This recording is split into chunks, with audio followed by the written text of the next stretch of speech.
అందరికీ నమస్కారం. ఈరోజు మీ అందరికీ నేను వినిపించబోయే కథ నిర్ణయం. రచయిత జీడిగుంట నరసింహమూర్తి గారు. ఇక కథలోకి వెళితే, నాన్న 2 నిమిషాలు మీతో మాట్లాడాలి. అదేమిటమ్మా అలా అడుగుతున్నావు?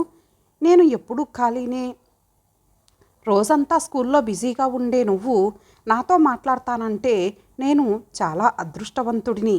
బహుశా నువ్వు నీ పెళ్లి విషయం గురించే అడగాలని అనుకుంటున్నావు కదూ? అవును నాన్న, నా పెళ్లి గురించి మీరు తొందరపడకండి. ఎంత ఆలస్యమైనా పర్వాలేదు. ఒకటి మాత్రం నిజం, ఖచ్చితంగా మీరు తెచ్చిన పెళ్లి సంబంధాన్నే చేసుకుంటాను. నాకంటూ నిర్దిష్టంగా కొన్ని అభిప్రాయాలు ఉన్నాయి. తల్లిదండ్రులు ఎంత దుర్భర పరిస్థితిలో ఉన్నా అప్పో సప్పో చేసి పిల్లల పెళ్ళిళ్ళు చేయడానికి సర్వశక్తులు ఒడ్డుతున్నా వాళ్లను ఏమాత్రం లక్ష్య పెట్టక ఎవరో ముక్కు మొహం తెలియని వాడి ఆకర్షణలో అమాయకంగా చిక్కుకొని నేటి యువత తమ దారి తాము వెతుక్కుంటూ ఆనక నిండు జీవితాలను నిలువున ముగ్గిపాలు చేసుకుంటున్న పరిస్థితులు ప్రతిరోజు మనకు ఎక్కడో అక్కడ తటస్థపడుతున్నా కూడా ఎవరిలోనూ ఈషన్ మాత్రం మార్పు రావడం లేదు. ఎవరినో ఎందుకు అనుకోవాలి? నీ పెద్ద కూతురు, అదే నా అక్క మాధవి దీనికేమీ అతీతం కాదు. దాని పెళ్లి చేయడానికి చచ్చి చెడి మీరు ఒక పక్క అన్ని ఏర్పాట్లు చేసుకుంటున్నా తనకి నచ్చిన వాడితో ఎగిరిపోయింది. ఇటువంటి వాళ్లకు పెళ్లినాడు అగ్ని చుట్టూ ప్రదక్షిణాలు చేస్తూ ధర్మేచ అర్థేచ కామేచ నాతి చరామి అనే పదాలకు అర్థం చేసుకొని నడుచుకునే సంస్కారం ఆస్కారం ఎక్కడ దొరుకుతుంది? నేను ఈనాటి యువతరంలోని దానినైనా అటువంటి హేయమైన సొంత నిర్ణయాలు తీసుకుంటూ తప్పటడుగులు వేయదలుచుకోలేదు. మొన్న మీరు నా పెళ్లి విషయంలో ఎవరితోనో మాట్లాడుతూ ఉంటే విన్నాను. రాబోయే నా పుట్టినరోజు నాటికైనా నా పెళ్లి చేయాలని మీరు అమ్మ శతవిధాల ప్రయత్నాలు చేస్తున్నట్టు కనబడుతోంది. అక్కలా నేను కూడా నా దారి నేను చూసుకుంటానన్న భయం మీలో బాగా పాతుకుపోయింది. పెళ్ళే జీవిత పరమావధి కాదు. చదువుకున్నాను. ప్రస్తుతం నేను ఏదో ఒక ఉద్యోగం చేసుకుంటున్నాను. ఇంత త్వరగా నిర్ణయాలు తీసుకొని మీ గుండెల మీద కుంపటి దించుకోవాలని అనుకోకండి. కొంతకాలం ఆగండి.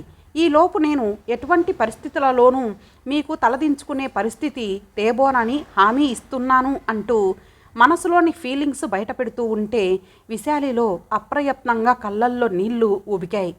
పెళ్లి గురించి ఒక స్థిరమైన అవగాహన కలిగిన విశాలి ఎంతో కాలం నుండి అంతర్లీనంగా తన గుండెల్లో గూడు కట్టుకున్న మాటలను ఏమాత్రం దాచుకోకుండా బయటపెడుతూ ఉంటే జీవితం పట్ల ఆమెకు ఎటువంటి భయాలు సందేహాలు లేవని ఆమె మాటలలో స్పష్టమవుతోంది.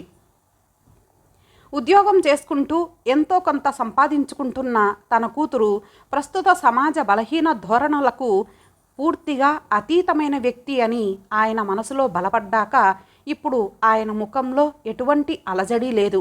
ఏ మూలనో తన 2వ కూతురు విశాలి కూడా తన అక్క నడిచిన దారిలోనే నడుస్తుందేమోనన్న భయం విశ్వనాథంలో ఒక మూల హెచ్చరిస్తున్నా ఇప్పుడు కూతురు తన స్పష్టమైన తన అభిప్రాయాలు కుండ బద్దలు కొట్టినట్టు చెప్పాక అప్పటి వరకు ఆయనలో పేరుకుపోయిన స్తబ్దత సందిగ్ధత ఒక్కసారిగా పటాపంచలయ్యాయి. కూతురు పట్ల ఆయన మనసు కృతజ్ఞతాభావంతో నిండిపోయింది.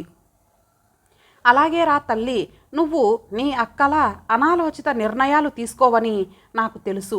నీ మంచి మనసుకు తగ్గట్టు నీకు తగిన మొగుడిని తీసుకురావడానికి ఇల్లు తాకట్టు పెట్టైనా సరే నేను వెనక్కిపోయే ప్రశ్నే లేదు.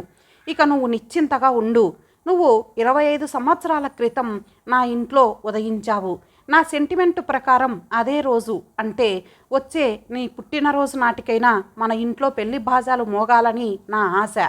ఏనాటికైనా మేము కుదిర్చిన సంబంధమే చేసుకుంటాను అని నువ్వు చెప్పాక నాకు కొండంత ధైర్యం వచ్చింది.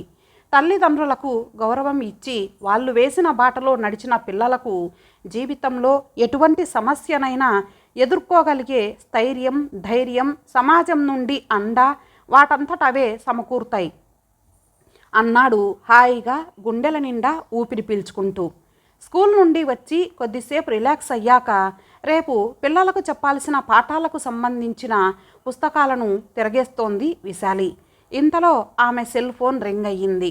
అక్క మాధవి ఫోన్. ఈ మధ్య ఆమె నుండి సమాచారమే లేదు. ఎక్కడ ఉంటోందో కూడా ఎవరికీ తెలియదు. 2 నిమిషాల సేపు ఫోన్ రింగ్ అవ్వడం అయిపోయాక మళ్ళీ చేసినట్టుంది అవతలి నుండి అక్కగారు. హాయ్ అక్క, ఎలా ఉన్నావు? ఎక్కడున్నావు? నువ్వు ఫోన్ చేయడం సర్ప్రైజింగ్గా ఉంది అంది విశాలి ఆశ్చర్యపోతూ. నా గురించి తర్వాత చెబుతాను కానీ ముందిది చెప్పు. నాన్న నీకు పెళ్లి సంబంధాలు చూస్తున్నారని నాకు నా ఫ్రెండ్ ద్వారా తెలిసింది. నువ్వేం చేయాలనుకుంటున్నావు? ఓకే చెప్పేద్దాం అనుకుంటున్నావా? వాళ్ళు తెచ్చిన సంబంధాన్ని నీ ఇష్టాయిష్టాలతో సంబంధం లేకుండా తల వంచుకొని తాళి కట్టించేసుకోవాలని అనుకుంటున్నావా? లేదక్క, నువ్వు అలా వెళ్ళిపోయాక నాన్న అమ్మ ఒకటే కుమిలిపోతున్నారు. ఆరోగ్యాలు కూడా దెబ్బతింటున్నాయి. ఉన్న ఇల్లు అమ్మేసి నాకు పెళ్లి చేసేసి బాధ్యతల నుండి విముక్తులు కావాలని చూస్తున్నారు. నిజానికి మా స్కూల్లో నాతో పనిచేస్తున్న టీచర్ చాలా కాలంగా నన్ను ఎంతో ఇష్టపడుతున్నాడు. పెళ్లి చేసుకుందామని తొందర పెడుతున్నాడు. ఒక పక్క నాన్న అమ్మ పరిస్థితి చూశాక మూలిగే నక్క మీద తాటికాయ పడినట్టు నా గురించి చెప్పేస్తే అస్సలు తట్టుకోలేరు. అందుకే నాన్న తెచ్చిన సంబంధాన్నే తప్పకుండా చేసుకుంటాను అని ఆయన్ని నమ్మించాను. అయితే పెళ్ళి వెంటనే వద్దు, కొంతకాలం ఆగాలి అని చెప్పాను. అంతేకాని నా భవిష్యత్తు ఆలోచించకుండా ఎవరో దారిన పోయే దానయ్యను ముడేస్తానంటే నేనెలా ఒప్పుకుంటాను?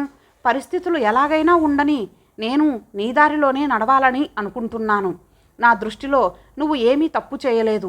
నీ బాగోగులు నిర్ణయించుకోవడంలో నీకు అధికారం, హక్కు ఉంది. ఈరోజు ఉండి రేపు పోయే వాళ్ళ కోసం మన భవిష్యత్తును పణంగా పెట్టడం మూర్ఖత్వం. అది సరే, నువ్వెక్కడున్నావో తెలియక తల్లడిల్లిపోతున్నాను. నా విషయం నీతో చెప్పి నీ సలహా తీసుకోవాలని ఒకటే ఆతృతగా ఉన్నాను. ఇక నుండి నీతో టచ్లో ఉంటాను. ఇదే నెంబర్ కదా నీది? నీతో మళ్ళీ మాట్లాడతాను సరేనా అని ఫోన్ పెట్టేసింది విశాలి. వారం రోజుల తర్వాత విశాలిని చూసుకోవడానికి మగపిల్లివారొచ్చారు. ఎప్పుడో చిన్నప్పుడు చూశాను మీ అబ్బాయిని, నేను విజయవాడలో టీచర్గా పనిచేస్తున్నప్పుడు అన్నాడు విశ్వనాథం. పెళ్లి కొడుకును నిలువెత్తున చూసి ఆశ్చర్యపోతూ. ఆయనలో పాత జ్ఞాపకాలు వెల్లువలా బయటకొచ్చాయి.